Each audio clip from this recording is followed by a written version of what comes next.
പത്തനംതിട്ടയിലേക്ക് പോയാൽ അവിടെ കുമ്പഴയിൽ ലഹരിവേട്ടയ്ക്കിടെ എക്സൈസ് ഓഫീസറെ ആക്രമിക്കാൻ ഉപയോഗിച്ച കാർ ഇതാ പോലീസ് പിടികൂടിയിരിക്കുന്നു. ലഹരി കേസിലെ പ്രതിയാണ് സിവിൽ എക്സൈസ് ഓഫീസർ ആനന്ദിന്റെ കാലിൽ കാർ കയറ്റിയത്. ആനന്ദിന്റെ കാലിൽ 2 പൊട്ടലുണ്ട്. കേസിൽ പ്രതികൾക്കായി അന്വേഷണം ഊർജിതമാക്കിയിരിക്കുന്നു. മുൻ വൈരാഗ്യം വെച്ച് തന്നെ കൊലപ്പെടുത്താൻ ശ്രമിക്കുകയായിരുന്നുവെന്ന് civil excise officer Sri Anand റിപ്പോർട്ടറിനോട് പറഞ്ഞു. നസീം എന്ന് പറഞ്ഞ ആളാണ് ഈ ഗഞ്ചാവിൻ്റെ അവിടുത്തെ ഹോൾസെയിൽ കച്ചവടക്കാരനാണ്. 6 മാസം മുമ്പ് അയാളെ ഞങ്ങൾ പിടിച്ചിരുന്നു. ഞങ്ങളുടെ ഈ ടീം തന്നെയാണ് പിടിച്ചത്. അപ്പോൾ അന്ന് തൊട്ട് നമ്മളൊരു വിരോധമുണ്ട്. ഇപ്പം കുറേ കേസുകളിൽ ക്രിമിനൽ കേസുകളിലൊക്കെ പ്രതിയാണ്. വിൽഫുള്ളി ചെയ്താണ്, ദൈവത്തൂടെ കയറ്റാൻ വേണ്ടി തന്നെ ചെയ്താണ്.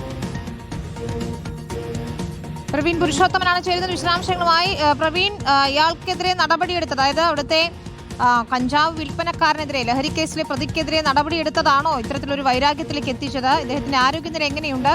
അന്വേഷണം ഏത് രീതിയിലാണിപ്പോൾ? അതെ വിനീത, നേരത്തെയും ഈ അന്വേഷണ ഉദ്യോഗസ്ഥർ ഈ പ്രതിയെ സമാന കേസിൽ പിടികൂടിയിരുന്നു.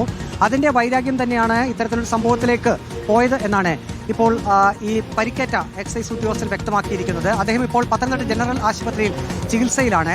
ഇന്നലെ രാത്രി 9 മണിയോടുകൂടിയാണ് പത്തനംതിട്ട കുമ്പഴയിൽ വെച്ച് എക്സൈസ് സംഘത്തിന് നേരെ ഈ ഒരു ലഹരി മാഫിയയുടെ ആക്രമണം ഉണ്ടായത്.